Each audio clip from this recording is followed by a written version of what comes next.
Nama saya Asrati Ningrum, NIM T 2019-1060. Di sini saya mewakili kelompok 10 dari PTK akan mereview jurnal dari diagnosis kesulitan belajar dalam pembelajaran aktif di sekolah. Nama kelompok saya selain saya, yakni Kurnianisha Maharani dan Muhammad Anas. Jadi nama penulisnya adalah Ismail, kemudian nama jurnalnya adalah Jurnal Edukasi, dan volume nomor halaman volume 2 nomor 1 tahun 2016.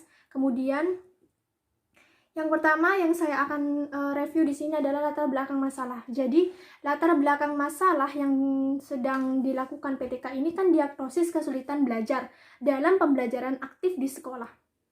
Diagnosis kesulitan belajar oleh peserta didik. Banyak peserta didik yang mengalami kesulitan pembelajaran di sekolah. Kan sekarang pembelajaran gimana? Pembelajaran sekarang dituntut untuk aktif di sekolah, sedangkan peserta didik mengalami yang namanya kesulitan belajar. Nah, kesulitan pembelajaran apa yang terjadi? Itu dilatar belakangi karena ada dua hal, ada faktor internal dan faktor eksternal. Faktor internal ini adalah kesulitan belajar yang dihadapi peserta didik dari dalam dirinya sendiri. Misalnya, timbulnya rasa malas, kemudian mudah putus asa, tidak acuh, menentang guru, tidak memahami pembelajaran, atau kesulitan memahami pembelajaran, ataupun faktor diri atau faktor tubuh yang tidak mendukung atau kondisi tubuh yang tidak mendukung dalam proses pembelajaran tersebut, misalnya sakit, atau misalnya dia tidak belajar sebelumnya, kemudian dia tidak paham, atau mungkin karena gennya yang tidak mendukung dalam suatu pembelajaran, karena dia tidak keturunan dari orang yang tidak pintar misalnya, akhirnya dia tidak pintar. Karena kan ada beberapa riset yang mengatakan bahwa kepintaran itu oleh anak didorong oleh keluarga. Ada juga yang dari faktor gen, dari faktor ayah. Kalau ibu dari faktor ayah ataupun dari faktor ibu. Kemudian di sini kesulitan pembelajaran eksternal dari luar ini kesulitan pembelajarannya misalnya yang tidak mendukung dari faktor dari lingkungannya, misalnya dari keluarga yang tidak mendukung tentang pendidikan, atau mungkin ada masalah keluarga sehingga itu yang menyebabkan kesulitan pembelajaran di dalam sekolah, atau murid mengalami kesulitan pembelajaran karena misalnya faktor ini di lingkungannya, misalnya sudah mengalami kehancuran, kemudian akibatnya dirinya stres, faktor lingkungannya tidak berpengaruh juga terhadap dirinya, akhirnya dia ketika belajar mengalami kesulitan dalam memahami materi karena tidak konsentrasi. Dan latar belakang ini oleh guru harus dipecahkan dan dicari titik permasalahannya, karena untuk mengetahui di mana letak kesulitan belajar yang dihadapi oleh peserta didik dan mencari pemecahannya. Dan untuk mengatasi tersebut, siswa itu memerlukan yang namanya bantuan, baik dari guru tersebut. Untuk mengatasi kesulitan tersebut, kan siswa itu memerlukan yang namanya bantuan, baik dalam mencerna bahan pengajaran maupun mengatasi hambatan-hambatan lain.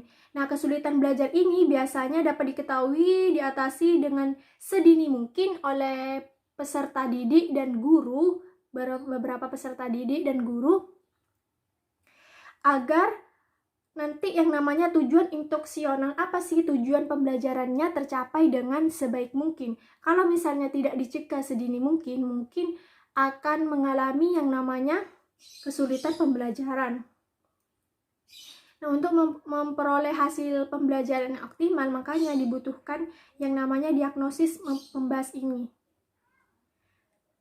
Kemudian latar belakangnya bagi identifikasi siswa yang diperkirakan mengalami kesulitan belajar. Jadi diidentifikasi dari banyaknya siswa tersebut, kesulitan apa yang mereka alami. Kesulitan pembelajaran kan banyak.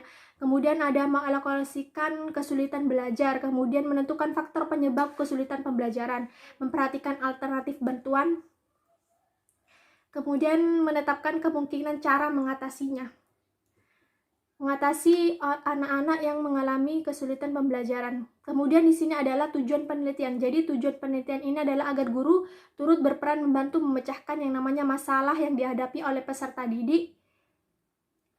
Dan peran guru itu sangatlah diperlukan oleh peserta didik. Maka diagnosis bertujuannya untuk mengetahui di mana sih letak kesulitan belajar yang sedang dihadapi oleh peserta didik. Dengan guru itu mengenal yang namanya peserta didiknya atau semua muridnya.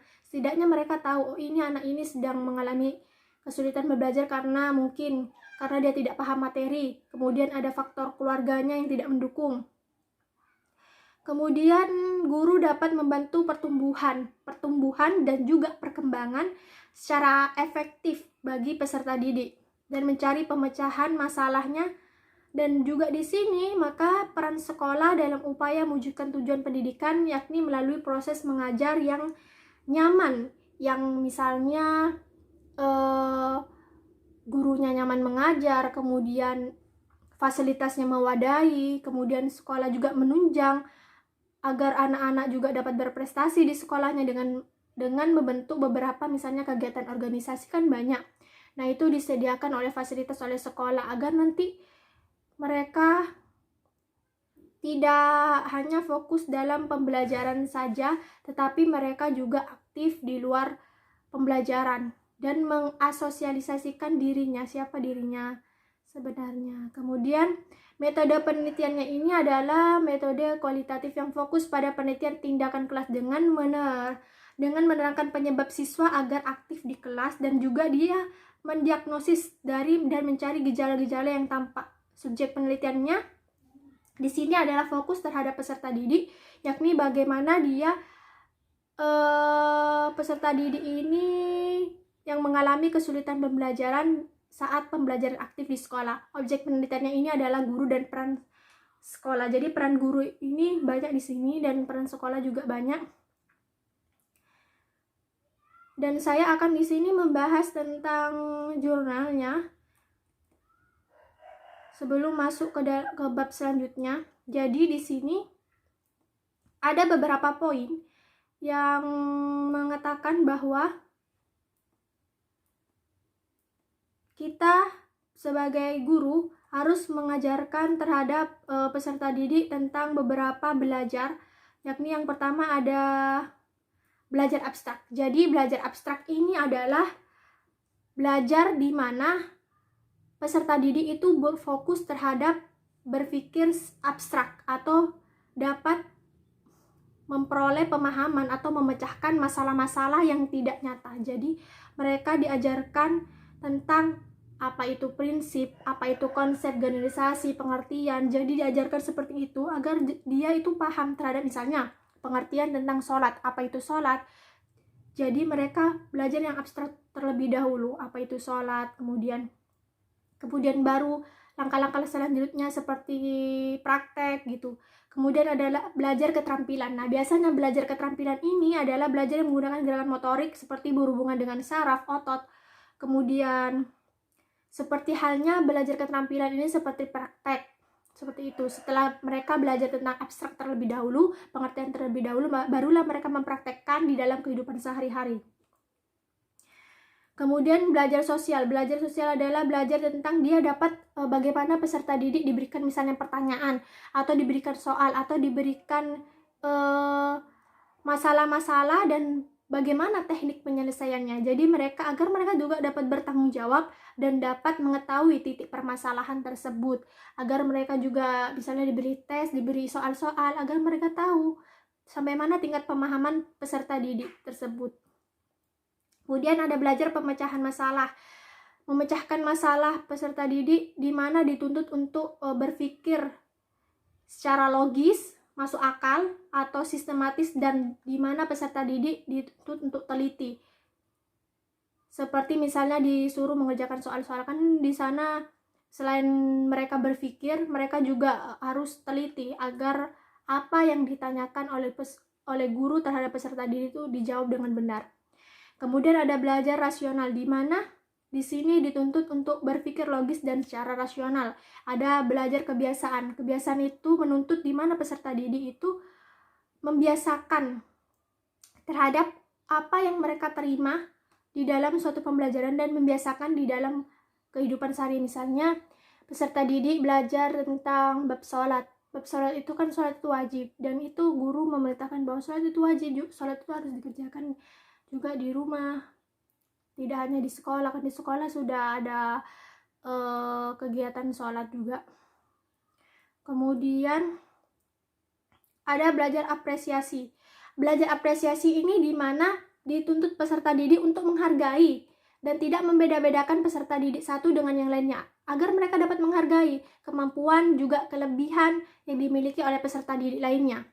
Jadi guru juga harus memberikan apresiasi terhadap siswa-siswa yang misalnya dia bisa jawab, wah bagus sekali nak, kamu pintar sekali, misalnya seperti itu. Kemudian guru tidak menjelek-jelekkan anak-anak yang tidak paham. Kamu ini sudah tidak paham.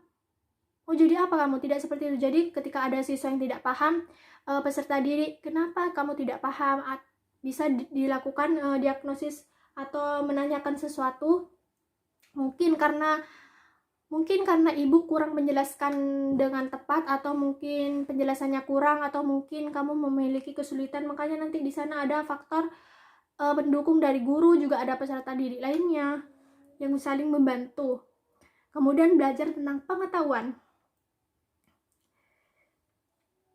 yakni melakukan pendalaman terhadap objek pengetahuan tertentu, seperti misalnya menggunakan alat-alat laboratorium, lapangan, seperti misalnya praktek wudhu, itu kan membutuhkan alat-alat seperti keran air, atau misalnya kita melakukan praktek zakat.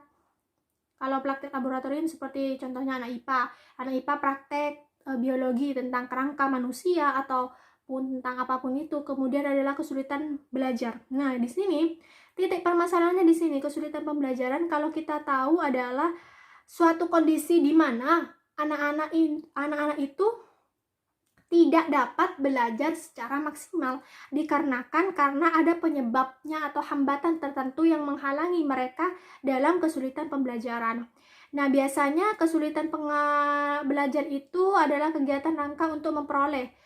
Jadi belajar ini tujuannya untuk memperoleh perubahan tingkah laku. Kalau menurut teori behavioristik mengatakan bahwa belajar adalah serangkaian kegiatan yang untuk memperoleh tingkah laku ataupun hasil. Maka dikatakan belajar apabila tingkah laku atau perubahan hasil individu itu ada misalnya terhadap menyangkut kognitif.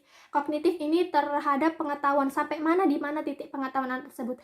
Mungkin anak tersebut kesulitan dalam memahami pembelajaran dikarenakan kemarin tidak belajar. Makanya untuk itu guru misalnya saat memulai pembelajaran dilakukan pemanasan terlebih dahulu. Oke anak-anak, siapa yang sudah tahu atau sudah paham tentang bab ini, misalnya seperti itu. Di awal dilakukan pemanasan. Kemudian ada afektif dan psikomotorik, ada keterampilan, ada di sini juga keterampilan anak biasa. Jadi kemudian ada beberapa kegiatan pembelajaran atau faktor yang berhubungan antara satu dengan yang lainnya, yakni ada dua golongan. Tadi sudah dijelaskan di awal, ada faktor internal dan faktor eksternal yang mempengaruhi terhadap kesulitan pembelajaran bagi peserta didik tersebut. Kemudian di sini pembelajaran aktif. Jadi pembelajaran aktif itu adalah kegiatan-kegiatan belajar yang melibatkan di mana para pelajar dalam melakukan suatu hal dan memikirkan. Jadi mereka berpikir terlebih dahulu sebelum melakukan sesuatu. Dan pembelajaran aktif ini biasanya mengarah kepada aktif, inovatif, kemudian kreatif, efektif. Kemudian mereka biasanya di dalam pembelajaran ini aktif bertanya. Maka guru juga harus membuat pancingan terhadap anak-anak agar mereka mau bertanya. Misalnya ada yang tidak paham, anak-anak mungkin ada yang kurang paham dari penjelasannya bu guru, atau mungkin apa yang dimaksud dengan penjelasan ibu tadi. Ada yang tahu tadi dapat menyimpulkan penjelasan ibu tadi. Kemudian anak-anak itu kan aktif, oh saya bu, saya bisa, seperti itu. Nanti itu diapresiasi agar anak-anak itu lebih semangat lagi. Kemudian di sini kesulitan belajar siswa dapat diketahui dan dapat diatasi sendiri sedini mungkin oleh peserta didik.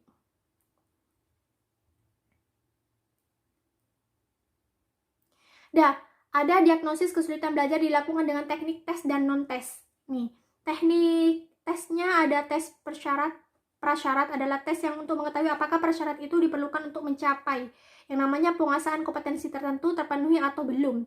Jadi syaratnya, ada tes prasyarat ini agar guru tahu sampai di mana penjelasannya anak tersebut. Ada tes diagnostik di mana mengetahui kesulitan belajar dalam menguasai kompetensi tertentu. Ada wawancara yang dilakukan oleh peserta didik terhadap guru tersebut. Misalnya wawancara melalui dan ini tesnya dilakukan saat pembelajaran. Misalnya saat pembelajaran dilakukan wawancara tentang pembelajaran tersebut. Jadi guru tahu sampai mana sih kemampuan peserta didik tersebut.